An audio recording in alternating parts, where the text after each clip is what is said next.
ಚಿಕ್ಕಬಳ್ಳಾಪುರ ತಾಲೂಕಿನ ನಂದಿಗಿರಿಧಾಮ ಸಮೀಪದ ಹೋಮ್ ಸ್ಟೇನಲ್ಲಿ ನಡೆದ ಬೆಂಗಳೂರಿನ ಚಲುವೆ ಸಾಯಿ ಸುರಭಿ ಸಾವಿನ ಪ್ರಕರಣ ರಾಜ್ಯಾದ್ಯಂತ ಸಂಚಲನ ಮೂಡಿಸಿತ್ತು.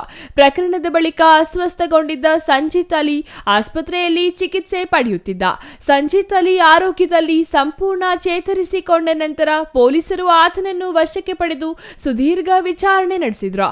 ವಿಚಾರಣೆ ವೇಳೆ ಆರೋಪಿ ಅಲಿ ತನ್ನ ಹಾಗೂ ಸಾಯಿ ಸುರಭಿಯ ಪ್ರೇಮ ವಿವಾಹಕ್ಕೆ ಎರಡೂ ಕುಟುಂಬಗಳಿಂದ ತೀವ್ರ ವಿರೋಧ ವ್ಯಕ್ತವಾಗಿತ್ತು. ಇದೇ ಕಾರಣಕ್ಕೆ ಸಾಯಿ ಸುರಭಿಯೇ ಇಬ್ಬರೂ ಸೇರಿ ಆತ್ಮಹತ್ಯೆ ಮಾಡಿಕೊಳ್ಳೋಣ ಎಂದು ಕರೆಸಿಕೊಂಡಿದ್ಲು. ಮೊದಲಿಗೆ ಆಕೆಯ ಮನಸ್ಸು ಬದಲಾಯಿಸಲು ಹೋಗಿದ್ದ. ಆದರೆ ಬಳಿಕ ಇಬ್ಬರೂ ಮಾತ್ರೆ ಸೇವಿಸಿ ಜೀವ ಅಂತ್ಯಗೊಳಿಸುವ ನಿರ್ಧಾರ ಮಾಡಿದೆವು. ಸಾಯಿ ಸುರಭಿ ಬಳಿ ಇದ್ದ ಮಾತ್ರೆಗಳನ್ನು ತಲಾ 30ರಿಂದ 40 ಮಾತ್ರೆಗಳಷ್ಟು ಸೇವಿಸಿದ್ದೇವೆ. ಒಂದು ವೇಳೆ ಯಾರಾದರೂ ಬದುಕುಳಿದರೆ ನಂತರ ನೇಣು ಬಿಗಿದುಕೊಳ್ಳುವ ಯೋಚನೆಯನ್ನು ಮಾಡಿಕೊಂಡಿದ್ದೇವೆ ಎಂದು ಸಂಜಿತ್ ಅಲಿ ಹೇಳಿಕೆ ನೀಡಿದ್ದಾಗಿ ಪೊಲೀಸ್ ಮೂಲಗಳು ತಿಳಿಸಿವೆ.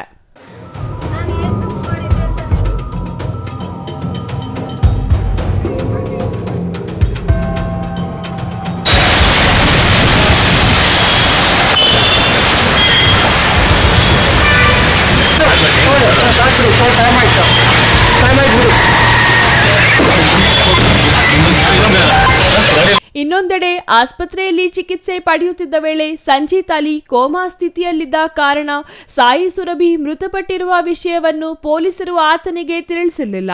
ಆದರೆ ಆರೋಗ್ಯದಲ್ಲಿ ಚೇತರಿಸಿಕೊಂಡು ಜೈಲಿಗೆ ಕಳುಹಿಸುವ ಮುನ್ನವೇ ಸಾಯಿ ಸುರಭಿ ಸಾವನ್ನಪ್ಪಿರುವ ವಿಷಯವನ್ನು ತಿಳಿಸಲಾಗಿದ್ದು, ಈ ಸುದ್ದಿ ಕೇಳಿದ ಸಂಜಿತ್ ಅಲಿ ಕೆಲಕಾಲ ಆಘಾತಕ್ಕೆ ಒಳಗಾಗಿದ್ದಾನೆ ಎಂದು ಪೊಲೀಸ್ ಮೂಲಗಳು ತಿಳಿಸಿವೆ. ಸಂಜಿತ್ ಅಲಿ ನೀಡಿರುವ ಹೇಳಿಕೆ, ಸಾಯಿ ಸುರಭಿಯ ಕುಟುಂಬದ ಆರೋಪಗಳು, ಮರಣೋತ್ತರ ಪರೀಕ್ಷೆಯ ವರದಿ, ವೈದ್ಯಕೀಯ ದಾಖಲೆಗಳು, ಮೊಬೈಲ್ ಕರೆ ವಿವರಗಳು, ಡಿಜಿಟಲ್ ಸಾಕ್ಷ್ಯಗಳು ಹಾಗೂ ಫಾರೆನ್ಸಿಕ್ ವರದಿಗಳನ್ನು ಪರಸ್ಪರ ಹೋಲಿಕೆ ಮಾಡಿ ಪೊಲೀಸರು ತನಿಖೆ ನಡೆಸುತ್ತಿದ್ದಾರೆ.